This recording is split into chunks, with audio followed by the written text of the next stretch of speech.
O relatório Human Rights, divulgado no final da semana passada, mostrou o avanço das mortes contra policiais cometidas por eles e a violência doméstica generalizada. A Vanessa Casalino conversou com uma das diretoras do Human Rights, que fez um balanço sobre essa violência aqui no estado de São Paulo. Vocês divulgaram um relatório na semana passada, um relatório mundial, com a parte do Brasil. Houve uma grande repercussão e agora aqui no Repórter São Paulo a gente pode falar um pouco também dessas questões mais locais, O estado de São Paulo se destacou também em letalidade, pela polícia, assim como o Brasil de modo geral. A gente teve um crescimento aqui em São Paulo. Em relação a São Paulo, houve um aumento de quase 20% na letalidade policial, Então, a polícia matou mais entre os anos de 2015 e 2016.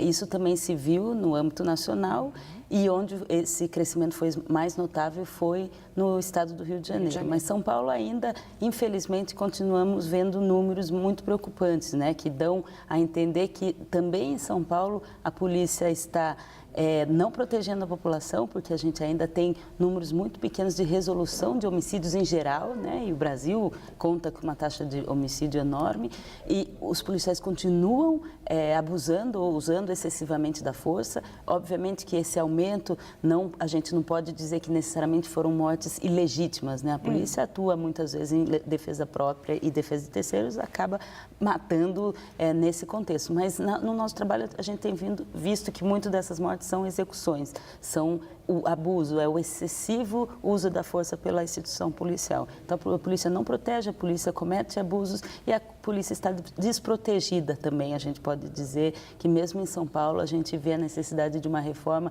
que possa reduzir o número de mortes de policiais, que possa dar a eles a oportunidade de participar do debate público em segurança pública e prover mais liberdade de expressão. A Secretaria de Segurança Pública diz que não comenta os dados porque não conhece a metodologia, mas afirma que adota medidas para diminuir essa letalidade. A gente consegue saber pela pesquisa por que ela teria aumentado aqui em São Paulo? Além da letalidade policial, a gente também viu nesse relatório a vitimização policial. Policiais ainda morrem dentro e fora de serviço, especialmente fora de serviço, porque há uma necessidade de se olhar para a polícia e olhar por que o policial também tem uma situação de estresse muito alto, precisa trabalhar fazendo os bicos e de forma que muitas vezes reage abruptamente numa ação que ele poderia prevenir até a sua própria morte. Qual seria o segundo grande problema que o relatório identificou aqui no Brasil relacionado à violência, violação de direitos humanos? É a negligência em relação ao sistema prisional, São Paulo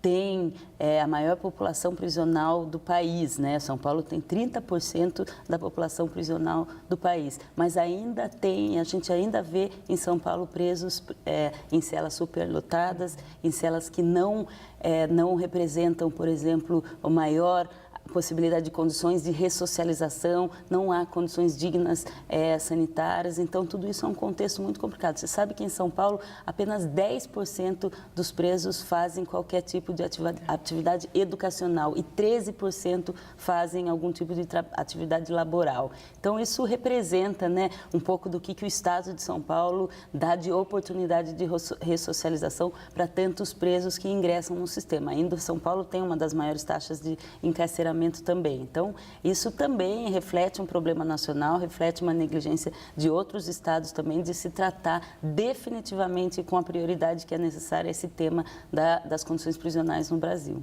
E esse encarceramento alto, ele reflete também um pouco da mentalidade do próprio judiciário, muitas vezes? Sem dúvida nenhuma, Em São Paulo, uma das coisas que a gente está bastante preocupado é com relação à ampliação de um programa que chama o Programa das Audiências de Custódia. A Audiência de Custódia, São Paulo foi o Estado que iniciou esse programa, junto numa parceria com o Conselho Nacional de Justiça. Ele teve resultados já muito bons até o ano passado. Esse ano, no entanto, a gente volta a ficar um pouco preocupada por uma nova gestão das audiências de custódia e com uma nova mentalidade do encarceramento, ao invés de olhar, realmente filtrar quem que a gente coloca dentro desse sistema.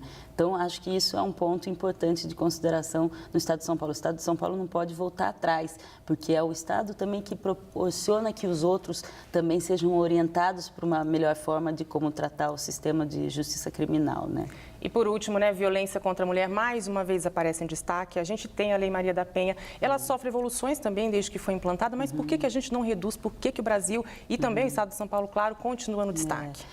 Existe um problema muito sério de uma deficiência na forma com que o Estado investiga.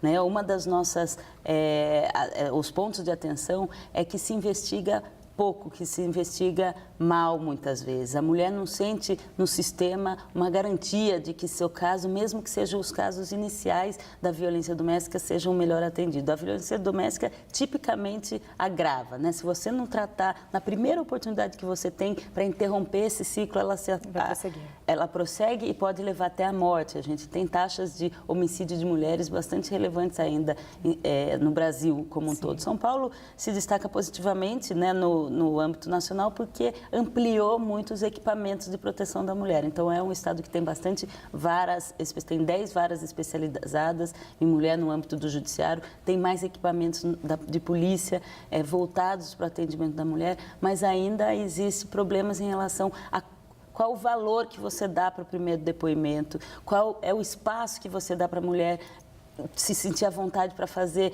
depoimentos de agressões que são tão desumanas, que afetam o seu psicológico, a sua família e tudo mais. Não é incomum você chegar numa delegacia, mesmo delegacia da mulher, e não encontrar uma sala privativa, por exemplo, né? Às vezes a mulher tem que contar o seu caso, que é bastante difícil e que pode causar mais uma vitimização naquele ambiente que não está preparado. Mesmo onde não haja um equipamento próprio, especializado, uma delegacia comum, tem que ter pelo menos um policial que saiba tratar, que tenha a possibilidade de atender aquela mulher do jeito que ela precisa, naquela hora que ela precisa. Então, você precisa, logicamente, de recursos para ampliar, mas você precisa de um melhor treinamento e capacitação de policiais para tratar do tema da forma com que ele é preciso que seja tratado. Perfeito. Muitíssimo obrigada por sua presença aqui. Obrigada a vocês pela oportunidade.